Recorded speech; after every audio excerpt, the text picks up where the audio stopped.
Scott Tranter, Decision Desk's HQ Director of Data Science. Wow, that's a mouthful. Scott, glad to have you here. How's it trending? What are the numbers showing? Is she closing the gap? Do you think she can do it? Well, she's definitely closing the gap. 17 points in the last 2 months, which is a meteoric rise for her. But 11 points, that last 11 points is going to be tough considering there's only a few days before voting. She didn't have a chance to debate Donald Trump. And as you saw in Brian Enton's segment, Donald Trump has some pretty strong supporters wearing the gear.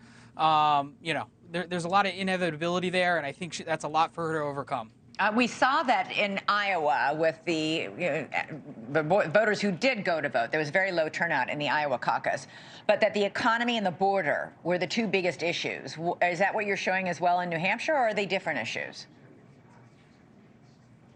No, the economy is still number one. The border, interestingly enough, New Hampshire's not necessarily a border state, but it is something that it has become a national issue now that some of these immigrants are getting bussed around and they're getting a lot of national attention. So those are the two big issues. And, Donald Trump, at least in the Republican primary electorate there, and a lot of independents as well in New Hampshire, he hits the tone there.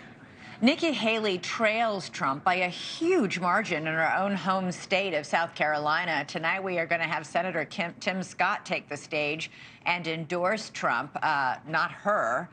Does that really hurt her there, do you think? And obviously, it raises the stakes. It's kind of do or die in New Hampshire.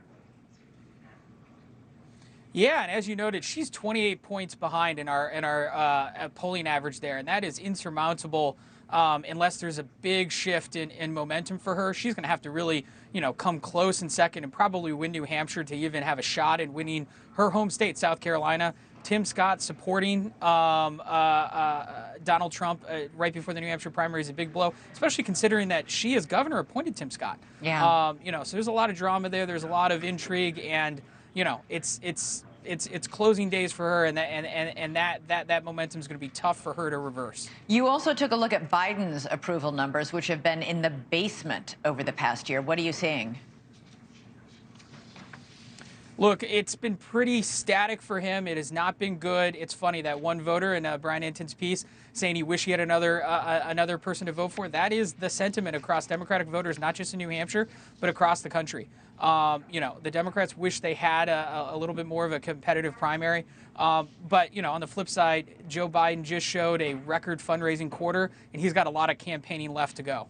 All right, Scott Tranter, you're going to have a busy few months ahead of you tracking all this and reporting back. Thanks.